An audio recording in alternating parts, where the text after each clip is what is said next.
आदिकाल की रचनाएं कौन कौन सी है? तो आदिकाल में 4 रासो ग्रंथ तो बिल्कुल प्रसिद्ध हैं, सभी को जानकारी है बिल्कुल। विकल्प बी आंसर आ रहा है, खुमान रासो। बिल्कुल बिल्कुल बिल्कुल। चलिए, तो देखिए आदिकाल की रचना है आपकी खुमान रासो। और खुमान रासो के रचनाकार कौन है? इससे पहले भी हम चर्चा कर चुके हैं। खुमान रासो के रचनाकार हैं दलपति विजय। कौन है? खुमान रासो के रचनाकार हैं दलपति विजय जी हैं, जो हैं वो खुमान रासो के रचनाकार हैं। चलिए, और छत्रसाल दशक जो है वो भूषण जी की रचना है। किसकी रचना है? भूषण जी की रचना है। दीपशिखा महादेवी वर्मा जी की रचना है। तो ये सभी भी आपको जानकारी बहुत अच्छे से है। हिंदी का आदि काव्य कौन सा है? आंसर करना है, हिंदी का आदि काव्य कौन सा है। प्रश्न नंबर 32 के लिए आंसर करिए। हिंदी का आदि काव्य कौन सा है? बीसलदेव रासो, कवित्र रत्नाकर, रामचंद्रिका या फिर साखी? आंसर करिए। आदि काव्य मतलब जिसकी रचना आदि काल में हुई हो वो आदि काव्य कहलाएगा। सभी का ए आंसर आ रहा है बीसलदेव रासो के लिए। बिल्कुल एकदम सही है। हिंदी का आदि काव्य है बीसलदेव रासो। और क्योंकि इसकी रचना आदिकाल में हुई है इसलिए इसको आदि काव्य कहा जाता है। और बीसलदेव रासो की रचना किसने की है? तो बीसलदेव रासो की रचना के लिए भी जल्दी से कमेंट करेंगे एक बार, बीसलदेव रासो की रचना किसने की है? बिल्कुल नरपति नाल ने की है। किसने की है बीसलदेव रासो की रचना? तो नरपति नाल ने की है बीसलदेव रासो की रचना। आगे बढ़ेंगे अगले प्रश्न की ओर। अगला प्रश्न है, भाषा पर कबीर का जबरदस्त अधिकार था, वे वाणी के डिक्टेटर थे, ये प्रस्तुत कथन।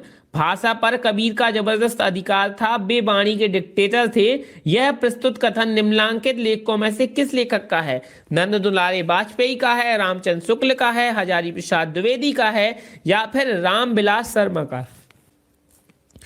तो देखिए, अभी हमने इसके पहले कुछ क्वेश्चंस पहले भी हमने एक ऐसा ही मिलता जुलता प्रश्न चर्चा की थी, जिस पर उसमें भी आपके जो आंसर था वो हजारी प्रसाद द्विवेदी जी था। और इसका आंसर भी विकल्प सी है, हजारी प्रसाद द्विवेदी। हजारी प्रसाद द्विवेदी जी ने कबीर जी के लिए कहा है कि भाषा पर कबीर का जबरदस्त अधिकार था और वे वाणी के डिक्टेटर थे। तो अगर प्रश्न मान लीजिए आपसे ये पूछा जाए कि कबीर दास जी को वाणी का डिक्टेटर किसने कहा है, तो भी आपका आंसर होगा हजारी प्रसाद द्विवेदी, विकल्प सी। क्लियर है? इसके पहले देखिए एक प्रश्न आया था, प्रश्न नंबर 30। वहां पर पूछा गया था कि हिंदी साहित्य के 1000 वर्षों में कबीर जैसा व्यक्तित्व लेकर कोई लेखक उत्पन्न नहीं हुआ। वहां पर भी आपका आंसर था हजारी प्रसाद द्विवेदी। तो हजारी प्रसाद द्विवेदी जी ने कबीर जी के बारे में दो जो कथन हैं, जो प्रश्न पूछे जाते हैं वो कहे हैं। एक ये है कि 1000 वर्ष में कबीर जैसा व्यक्तित्व लेकर कोई लेखक उत्पन्न नहीं हुआ, और एक है कि वो वाणी के डिक्टेटर थे, उनका भाषा पर जबरदस्त अधिकार था। तो ये दोनों कथन आप लोग याद रखिएगा, हजारी प्रसाद द्विवेदी जी के हैं। अब गलती नहीं होनी चाहिए। हिंदी साहित्य के आदिकाल की रचना कौन सी नहीं है, ये आंसर आप लोगों को करना है प्रश्न नंबर 34 के लिए। यहां पर ज्यादातर बच्चों के आंसर आ रहे हैं विकल्प सी के लिए। बिल्कुल पद्मावत। बिल्कुल देखिए यहां पर डी आंसर नहीं होगा, कुछ लोग ए कुछ लोग डी आंसर कर रहे हैं। देखिए बेटा, पृथ्वीराज रासो जो है वो आपकी आदिकाल की रचना है, चंदबल दाई द्वारा रचित है पृथ्वीराज रासो। और परमाल रासो जगनिक के द्वारा रचित है, ये भी आपकी आदिकाल की रचना है, आदि काव्य कहा जाता है इसको भी। और जो आपकी पद्मावत है वो आपकी आदिकाल की रचना नहीं है, इसके रचनाकार है मलिक मोहम्मद जायसी जी। पद्मावत की रचना मलिक मोहम्मद जायसी जी ने की है, और ये आपके जो है वो आदिकाल की रचना नहीं है पद्मावत। विद्यापति की जो पदावली है, देखिए पदावली की जो रचना विद्यापति ने की है वो भी आदिकाल की रचना है। तो यहां पर विकल्प ए, विकल्प बी और विकल्प डी तीनों ही रचनाएं आपकी आदिकाल की हैं, जबकि विकल्प सी जो है पद्मावत वो आदिकाल की नहीं है। मलिक मोहम्मद जायसी जी की रचना है पद्मावत, लेकिन आदिकाल की रचना ये नहीं है, तो विकल्प सी सही हो जाएगा। आगे बढ़ेंगे अगले प्रश्न की ओर। मैथिली शरण गुप्त आधुनिक काल के किस युग से संबंधित हैं? आंसर करना है आपको कि मैथिली शरण गुप्त आधुनिक काल के किस युग से संबंधित हैं? शुक्ल युग से, द्विवेदी युग से, छायावादी युग से, या फिर छायावाद उत्तर युग से? मैथिली शरण गुप्त के लिए आंसर करिए। चलिए, मैथिली शरण गुप्त आधुनिक काल के द्विवेदी युग से संबंधित हैं, विकल्प नंबर बी बिल्कुल सही हो जाएगा। द्विवेदी युग से संबंधित है। किस युग से? तो द्विवेदी युग से संबंधित हैं। मैथिली शरण गुप्त जी। मैथिली शरण गुप्त हैं द्विवेदी युग से, आधुनिक काल के द्विवेदी युग से संबंधित है। आगे बढ़ेंगे अगले प्रश्न को। जितने भी लोगों ने बी आंसर किया एकदम सही है। निम्नलिखित में से कौन भक्ति काल का महाकाव्य है? बहुत अच्छा प्रश्न है, सरल प्रश्न है, बन जाना चाहिए सभी से। निम्नलिखित में से कौन भक्ति काल का महाकाव्य है? सभी लोग आंसर करिए। तो विकल्प बी सभी का आंसर आ रहा है श्री रामचरितमानस के लिए। तो श्री रामचरितमानस किसकी रचना है, और ये भी तो बताइए किसकी रचना है? देखिए श्री रामचरितमानस जो है वो तुलसीदास जी की रचना है। तो बिल्कुल गोस्वामी तुलसीदास जी की रचना है श्री रामचरितमानस, भक्ति काल का महाकाव्य है। क्लियर है? आगे बढ़ेंगे अगले प्रश्न की ओर। अगला प्रश्न है रामचंद्र शुक्ल ने मध्य काल का समय क्या माना है? आंसर करिए प्रश्न नंबर 37 के लिए सभी लोग। रामचंद्र शुक्ल ने मध्य काल का समय क्या माना है, या फिर भक्ति काल का समय आचार्य रामचंद्र शुक्ल ने क्या माना है? आंसर करिए। तो देखिए मध्यकाल को ही इन्होंने भक्ति काल भी कहा है।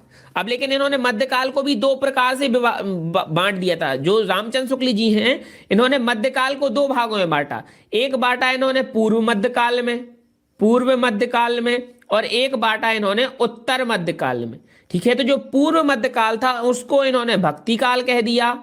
समझिएगा बहुत अच्छे से, इन्होंने इसको भक्ति काल कहा, और उत्तर मध्यकाल को इन्होंने इसको रीति काल कहा। क्या कहा? रीति काल। तो मध्यकाल को इन्होंने दो भागों में बांटा, पूर्व मध्यकाल और उत्तर मध्यकाल। पूर्व मध्यकाल को भक्ति काल कहा और उत्तर मध्यकाल को रीति काल कहा। फिलहाल आपको आंसर करना है कि भक्ति काल यानी कि मध्यकाल कौन सा वाला? पूर्व वाला। तो पूर्व मध्यकाल का समय क्या माना है रामचंद्र शुक्ल जी ने? सभी को आंसर करना है पूर्व मध्यकाल का। बिल्कुल शुरू से कर लेते हैं एक बार चर्चा कि रामचंद्र शुक्ल जी ने किस प्रकार से कालों का विभाजन किया, जिससे संबंधित प्रश्न आपके पेपर में आ सकता है। देखिए सबसे पहले इन्होंने आदि काल को वीर गाथा काल कहा है, आदि काल कह दीजिए, या फिर आप वीर गाथा काल भी इसको कह सकते हैं। क्लियर है? तो उसका जो इन्होंने समय दिया है वो दिया है संवत 1050 ईस्वी से। 1050 से इन्होंने इसको कहा है 1375 ईस्वी तक। कब तक? 1050 से 1375, संवत 1050 से संवत 1375 तक। इसके बाद दूसरा जो काल आया वो था मध्यकाल। आदिकाल के बाद मध्यकाल, और मध्यकाल को इन्होंने दो भागों में बांटा। मैंने अभी बताया आपको, एक को कहा पूर्व मध्यकाल और एक को कहा इन्होंने उत्तर मध्यकाल। और पूर्व मध्यकाल को इन्होंने भक्ति काल कह दिया, ठीक है, क्योंकि भक्ति का समय था, और उत्तर मध्यकाल को इन्होंने रीति काल कह दिया क्योंकि रीति से संबंधित समय था। तो मध्यकाल को दो भागों में बांटा, पूर्व मध्यकाल यानी भक्ति काल और उत्तर मध्यकाल यानी रीति काल। तो इन्होंने देखिए पूर्व मध्यकाल का समय क्या बताया है? पूर्व मध्यकाल का आपका जो समय बताया है वो 1375 ईस्वी से 1700 ईस्वी तक, यानी कि भक्ति काल का। पूर्व मध्यकाल को भक्ति काल कहा है और उसका समय बताया है 1375, संवत 1375 ईस्वी से 1700 ईस्वी तक। चलिए अब आगे इन्होंने जो उत्तर मध्यकाल है, ध्यान दीजिएगा, उत्तर मध्यकाल जो है, उत्तर मध्यकाल जिसको इन्होंने रीति काल कहा है, उसका इन्होंने समय बताया है संवत 1700। संवत जोड़ लीजिएगा, देखिए आगे लिखे दे रहे हैं संवत, ठीक है, संवत 1700 से 1900 संवत तक। संवत 1700 से संवत 1900 तक के समय को इन्होंने उत्तर मध्यकाल कहा है। तो देखिए कहानी शुरू हुई थी आदिकाल के 1075 से, तो आदिकाल को इन्होंने 1075 से क्या कहां तक बताया? 1075 से बताया 1375। अब पूर्व मध्यकाल इसके बाद शुरू हुआ, तो 1375 से शुरुआत होगी पूर्व मध्यकाल की। देखिए यहां खत्म हुआ था आदिकाल 1375 पर, और पूर्व मध्यकाल यानी भक्ति काल 1375 से शुरू होके 1700 ईस्वी तक गया। अब यहां पर भक्ति काल या पूर्व मध्यकाल खत्म हुआ, तो यहां से उत्तर मध्यकाल या रीति काल शुरू हुआ 1700 ईस्वी संवत से 1900 ईस्वी संवत तक। तो ये तीनों काल आप नोट डाउन कर लीजिएगा, आदिकाल, पूर्व मध्यकाल या भक्ति काल, उत्तर मध्यकाल या रीति काल। तो ये तीनों नोट कर लीजिएगा। क्लियर है? चलिए बहुत अच्छी बात है, उम्मीद है बहुत अच्छे से समझ में आ गया होगा। विकल्प आपका सी संवत 1375 से संवत 1700 ईस्वी तक का समय आपके मध्यकाल के नाम से या भक्ति काल के नाम से रामचंद्र शुक्ल जी ने बताया है। क्लियर है? चलिए आगे बढ़ेंगे। शिवम चौरसिया कह रहे हैं सर एक क्वेश्चन है, भैया क्वेश्चन पूछो। चलिए आगे बढ़ते हैं। निम्नलिखित में से कौन सी कृति रीति काल में लिखी गई है? बताइए कौन सी कृति या कौन सा ग्रंथ है जो रीति काल में लिखा गया है? आंसर करिए। प्रश्न नंबर 38 के लिए सभी लोग आंसर करेंगे। चलिए सभी लोग आंसर करिए प्रश्न नंबर 38 के लिए। तो देखिए रीति काल में प्रश्न नंबर 38 के लिए रीति काल का जो ग्रंथ है, बिल्कुल यहां पर काफी लोगों ने सी आंसर किया है, बहुत अच्छी बात है। विकल्प सी बिहारी सस्सई के लिए आंसर कर रहे हैं, एकदम सही है। तो देखिए रीति काल की अगर हम चर्चा करें, अभी अभी हमने बात की कि उत्तर मध्य काल को रीति काल कहा गया है। संमत 1700 से 1900 संमत के बीच का समय रीति काल कहलाया है। अब रीति काल को 3 प्रकार के रचनाओं के हिसाब से 3 भागों में बांटा गया। एक बांटा गया रीतिबद्ध रचनाओं के भाग में, यानी जिसमें हमें रीति के अनुसार रचनाएं देखने को मिलती हैं। रीति काल को 3 प्रकार के भागों में बांटा गया। देखिए चलिए, एक बांटा गया है आपका रीतिबद्ध में, रीतिबद्ध रचनाओं में। दूसरा बांटा गया है रीति सिद्ध रचनाओं में, रीति सिद्ध रचनाओं में। और तीसरा बांटा गया है आपका रीति मुक्त रचनाओं में। ठीक है, क्लियर है? 3 प्रकार की रचनाओं में बांटा गया है, रीतिबद्ध, रीति सिद्ध और रीति मुक्त रचनाएं। तो रीतिबद्ध रचनाकार जो प्रमुख रहे हैं वो हैं भूषण जी। कौन है? शिवराज भूषण जी। और रीति सिद्ध के अंतर्गत आते हैं आपके बिहारी जी और बिहारी सेनापति। ये आपके जो हैं वो रीति सिद्ध के अंतर्गत आते हैं। और रीति मुक्त में आप जान लीजिए, रीति मुक्त में आते हैं, रीति मुक्त, अगर हम रीति मुक्त की बात करें तो रीति मुक्त में आते हैं आपके घनानंद, आलम और बोधा और ठाकुर। ये आपके जो है वो आलम, बोधा और ठाकुर, ये आपके जो हैं वो रीति मुक्त के कवि हैं। तो देखिए यहां पर जो पूछा गया था वो पूछा गया था कि रीति काल में लिखा गया ग्रंथ कौन सा है। तो चूंकि बिहारी सस्सई की रचना बिहारी जी ने की है और वो रीति काल से संबंधित है, तो बिहारी सस्सई रीति काल में लिखा गया है। साकेत के रचनाकार मैथिली शरण गुप्त हैं, आप लोग जानते हैं। विनय पत्रिका तुलसीदास जी की है और पृथ्वीराज रासो चंद्रवरदाई की है। तो ये सभी चीजें क्लियर हैं। चलिए आगे आंसर करिए। निम्नलिखित में से कौन प्रेमाश्रयी शाखा के कवि नहीं है? आंसर करना है कौन जो है वो प्रेमाश्रयी शाखा के कवि नहीं। बहुत कुछ नई नई चीजें सीखने को मिलेंगी। जो सगुण भक्ति शाखा है, निर्गुण भक्ति शाखा है। सगुण के अंतर्गत मैंने उस दिन आप लोगों को अगर याद हो तो मैंने आप लोगों को बताया था कि सगुण के अंतर्गत आपके आ जाती हैं राम भक्ति शाखा और प्रेम भक्ति शाखा, कृष्ण भक्ति शाखा और राम भक्ति शाखा। और निर्गुण के अंतर्गत आ जाती हैं ज्ञानाश्रयी शाखा और प्रेमाश्रयी शाखा। तो आपसे प्रेमाश्रयी शाखा के लिए पूछा गया है। अभी कुछ समय पहले आपसे एक प्रश्न में ज्ञानाश्रयी शाखा से प्रश्न पूछा गया था, अब प्रेमाश्रयी शाखा से पूछा गया है। तो आंसर कर दीजिए कि प्रेमाश्रयी शाखा के कवि कौन नहीं है। सभी लोग आंसर करेंगे, बिल्कुल विकल्प बी सभी लोगों के आंसर आ रहे हैं।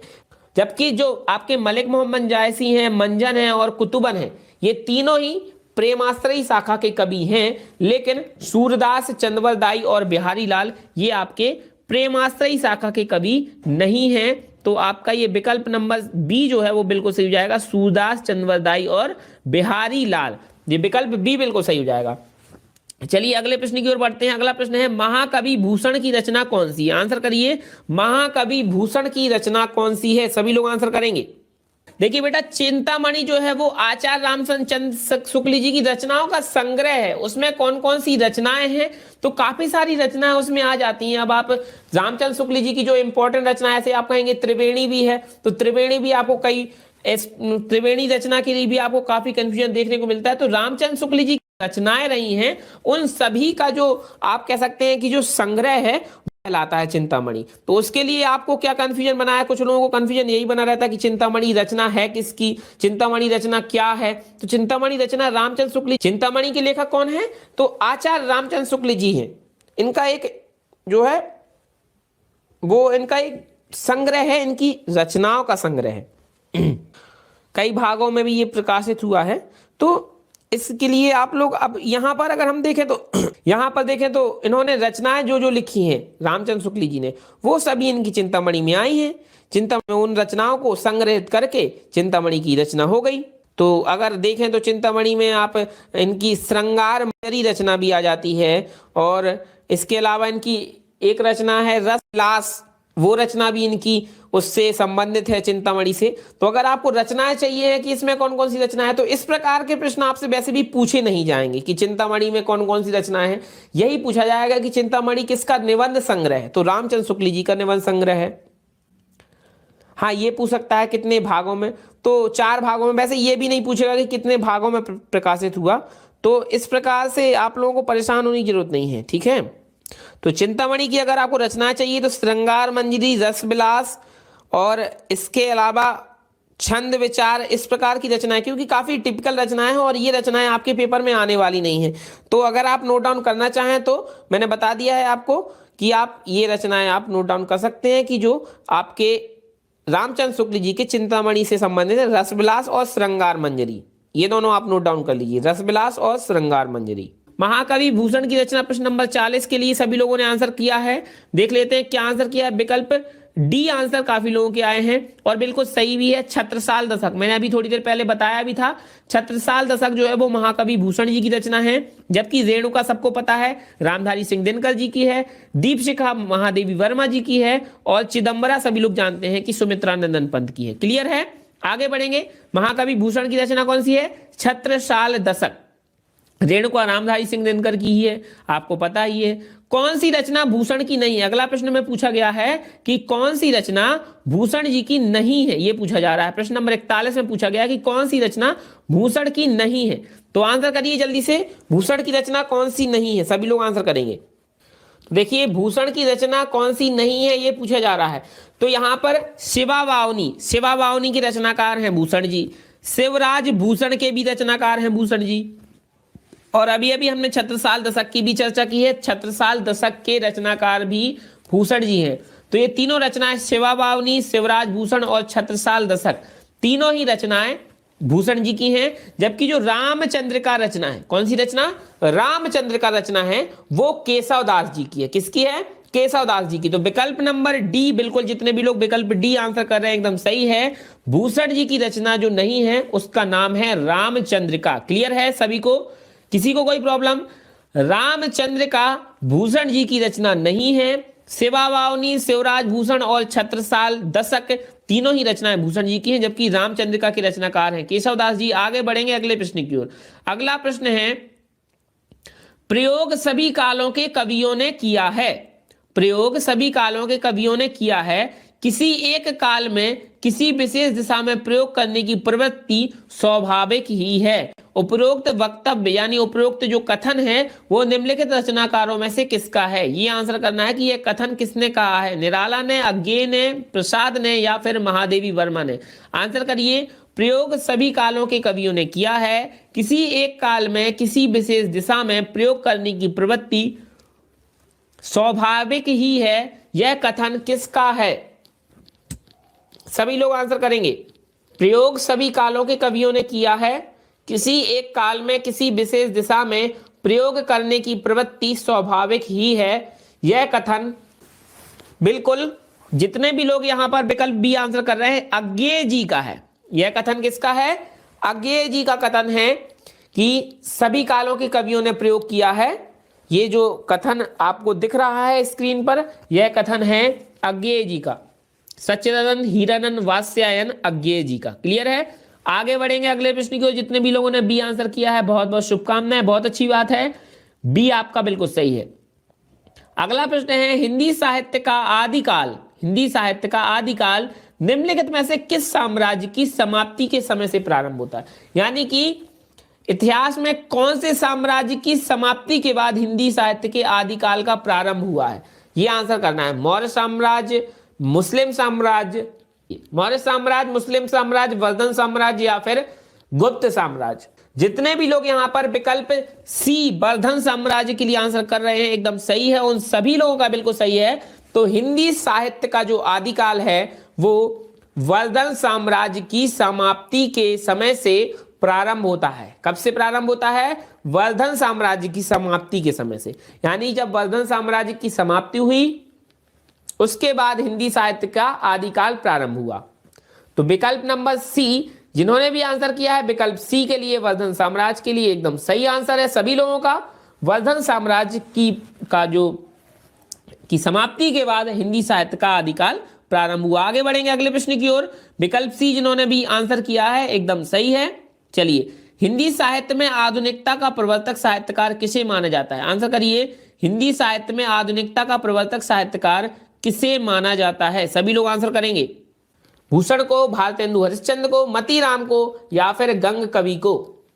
जितने भी लोग यहां पर बी भारतेंदु हरिश्चंद्र के लिए आंसर कर रहे हैं प्रश्न नंबर 44 के लिए, बिल्कुल सही है। हिंदी साहित्य में आधुनिकता का प्रवर्तक साहित्यकार माना जाता है भारतेंदु हरिश्चंद्र जी को। किसको? भारतेंदु हरिश्चंद्र जी को। चलिए आगे बढ़ेंगे अगले प्रश्न की ओर। अगला प्रश्न पूछा गया है कि हिंदी नवजागरण के अग्रदूत कौन थे? अगला प्रश्न है प्रश्न नंबर 45 के लिए आंसर करिए। हिंदी नवजागरण के अग्रदूत कौन थे? जयशंकर प्रसाद, सुमित्रा नंदन पंत, भारतेंदु हरिश्चंद्र या फिर मुंशी प्रेमचंद? हिंदी नवजागरण के अग्रदूत के लिए आंसर करना है। प्रश्न नंबर 45 के लिए आंसर करना है। हिंदी नवजागरण के अग्रदूत, हिंदी नवजागरण के अग्रदूत सभी को आंसर पता है। हिंदी नवजागरण के अग्रदूत कह लीजिए, हिंदी साहित्य के आधुनिक काल के जनक कह लीजिए, आधुनिक काल के प्रवर्तक कह लीजिए, तो सभी यहां पर आपके आंसर भारतेंदु हरिश्चंद्र जी से संबंधित हैं। भारतेंदु हरिश्चंद्र जी हिंदी नवजागरण के अग्रदूत थे। विकल्प सी जिन्होंने भी आंसर किया एकदम सही है। हिंदी नवजागरण के अग्रदूत हैं भारतेंदु हरिश्चंद्र जी। आगे बढ़ेंगे अगले प्रश्न की ओर। अगला प्रश्न है, निम्नलिखित में से किस काव्य धारा में सेवक सेव्य भक्ति की प्रधानता है? तो किस काव्य धारा में सेवक सेव्य, यानी कि सेवक सेव्य मतलब है कि एक प्रकार से हम कह सकते हैं ईश्वर और ईश्वर के सेवक। सेवक सेव्य का मतलब है कि एक होगा मालिक और एक होगा सेवक। तो इस प्रकार के हमें जो रचनाएं हैं किस काव्य धारा में देखने को मिलती है? किस काव्य धारा में सेवक सेव्य भक्ति की प्रधानता है? तो आंसर करिए। तो ऐसी काव्य धारा का चयन करिए, थोड़ा दिमाग लगाइए तो आप शायद आंसर तक पहुंच जाएं, जहां पर एक मालिक रहे हो कोई और उनके सेवक के रूप में जिन्होंने कार्य किया हो, जिन्होंने रचनाएं लिखी हो सेवक समझकर कि यानी कि वो उन मालिक के सेवक हैं। तो निर्गुण काव्य धारा है क्या, सगुण है, या फिर राम भक्ति काव्य धारा है, या फिर कृष्ण भक्ति काव्य? तो आंसर करिए, किस काव्य धारा में सेवक सेव्य भक्ति की प्रधानता देखने को मिलती है? तो सेवक सेव्य भक्ति की प्रधानता की अगर हम बात करें तो देखिए, तुलसीदास जी ने खुद को श्री राम जी का सेवक माना है। तुलसीदास जी ने खुद को श्री राम भगवान का सेवक माना है तुलसीदास जी ने। और तुलसीदास जी किस काव्य धारा से संबंधित थे? तो तुलसीदास जी राम भक्ति काव्य धारा से संबंधित थे। विकल्प नंबर गा, राम भक्ति काव्य धारा में सेवक सेव्य भक्ति की प्रधानता देखने को मिलती है। तो विकल्प सी जिन्होंने भी आंसर किया है प्रश्न नंबर 46 के लिए, विकल्प सी राम भक्ति काव्य धारा आपका एकदम सही आंसर होगा, क्योंकि तुलसीदास जी खुद को भगवान राम का सेवक मानते थे। तो यहां पर उन्होंने जो रचनाएं की हैं एक सेवक के रूप में इनकी रचनाएं देखने को मिलती हैं, और कुछ पंक्तियों में इनके जिक्र भी देखने को मिलता है जहां पर इन्होंने भगवान राम को अपना मतलब मालिक माना है और खुद को उनका सेवक माना है। वो खुद को भगवान राम का सेवक समझते थे। चलिए आगे आंसर करेंगे अगले प्रश्न की ओर। अगला प्रश्न है, निम्नलिखित में से छायावाद युगीन कवि कौन है? छायावाद युगीन कवि के लिए आंसर करना है। निम्नलिखित में से कौन है जो छायावाद युगीन कवि हैं? जयशंकर प्रसाद, जगन्नाथ दास रत्नाकर, रामधारी सिंह दिनकर, कबीरदास। तो ये प्रश्न तो भाई बिल्कुल मक्खन है, मलाई है, कुछ भी कह लीजिए, एकदम सरल प्रश्न है। तो देखिए, छायावाद युगीन मैंने अभी बताया प्रसाद, पंत, निराला, वर्मा। तो प्रसाद जो है हमारे जयशंकर प्रसाद जी, विकल्प ए एकदम सही हो जाएगा। सभी का कमेंट आ रहा है क्योंकि सबने पढ़ा हुआ है। प्रश्न नंबर 47 का विकल्प ए एकदम सही है। जयशंकर प्रसाद जी छायावादी युगीन कवि माने जाते हैं। क्लियर है? आगे बढ़ेंगे अगले प्रश्न की ओर। अगला प्रश्न का आंसर करिए, रीतिकालीन स्वच्छंद काव्य धारा के कवि कौन है? प्रश्न नंबर 48 के लिए सभी लोग आंसर करिए। रीतिकालीन स्वच्छंद काव्य धारा के कवि कौन है? तो रीतिकालीन स्वच्छंद काव्य धारा, देखिए जो रीतिकालीन स्वच्छंद का मतलब होता है जो मुक्त हो। स्वच्छंद मतलब बिल्कुल स्वच्छ हो, बिल्कुल मुक्त हो। तो यहां पर पूछा गया है रीतिकालीन मुक्त काव्य धारा। तो रीति मैंने बताया था आपको कि रीति काल को 3 भागों में बांटा गया। एक था आपका रीतिबद्ध, एक था रीति सिद्ध और एक था रीति मुक्त। तो रीति मुक्त काव्य धारा के अंतर्गत, रीति मुक्त रचनाओं के अंतर्गत हमने 4 आपको रचनाकार बताए थे, घनानंद, आलम, बोधा और ठाकुर। ये 4 आपके रीति से जो मुक्त हैं, रीति मुक्त रचनाकार हैं, वो हैं घनानंद, आलम, बोधा और ठाकुर। तो यहां पर विकल्प में देखिए घनानंद, आलम, बोधा और ठाकुर में से यदि कोई भी विकल्प आपको रीतिकालीन स्वच्छंद काव्यधारा में देखने को मिल रहा है तो वही आपके कवि हैं, वही आपका आंसर है। तो देख पा रहे होंगे विकल्प डी में आपको बोधा देखने को मिल रहा है। विकल्प जो डी है वहां पर आपको बोधा देखने को मिल रहा है, आराम से आप लोग पहचान पा रहे होंगे। तो रीतिकालीन स्वच्छंद काव्यधारा के कवि हैं बोधा जी। कौन है? बोधा जी हैं रीतिकालीन स्वच्छंद काव्यधारा के कवि। क्लियर है? आगे बढ़ेंगे अगले प्रश्न की ओर। अगला प्रश्न है तो घनानंद, बोधा, आलम और ठाकुर, इन चारों को आप लोग नोट कर लीजिएगा। ये आपके रीतिकालीन स्वच्छंद या फिर इसी को आप कह सकते हैं मुक्त, इसी के साथ कोष्टक में आप स्वच्छंद के साथ लिख सकते हैं मुक्त, रीति मुक्त काव्यधारा के। तो रीति मुक्त काव्यधारा के ये सभी हैं घनानंद, आलम, बोधा और ठाकुर। क्लियर हो गया? आगे बढ़ेंगे। निम्नलिखित में से श्रृंगार और लक्षण ग्रंथों की रचना किस काल में की गई है? आंसर करिए। निम्नलिखित में से श्रृंगार और लक्षण ग्रंथों की रचना किस काल में की गई? आदिकाल, भक्ति काल, रीति काल या वर्तमान काल? श्रृंगार और लक्षण ग्रंथों की रचना रीति काल में, आदिकाल में, भक्ति काल में या फिर वर्तमान काल में? श्रृंगार और लक्षण ग्रंथों की जो रचना हुई है, श्रृंगार और लक्षण ग्रंथों की जो रचना है वो आपकी किस काल में हुई है? तो विकल्प सी जितने भी लोग आंसर कर रहे हैं रीति काल के लिए एकदम सही है। रीति काल में आपके श्रृंगार और लक्षण ग्रंथों की रचना हुई है। रीति काल में, किस काल में? रीति काल में श्रृंगार और लक्षण ग्रंथों की रचना हुई है। तो क्लियर है? चलिए आगे बढ़ेंगे। रीति काल में श्रृंगार और लक्षण ग्रंथों की रचना हुई है, ये चीज आप नोट डाउन करके रखेंगे। आगे बढ़ते हैं। निम्नलिखित में से कवि भूषण का कौन सा ग्रंथ है? आंसर करिए। निम्नलिखित में से कवि भूषण का कौन सा ग्रंथ है? सभी लोग आंसर करेंगे। कवि भूषण का ग्रंथ कौन सा है? दोहावली, शिवावावनी, दान लीला या उद्धव शतक? जल्दी से आंसर करिए। कवि भूषण का ग्रंथ कौन सा है?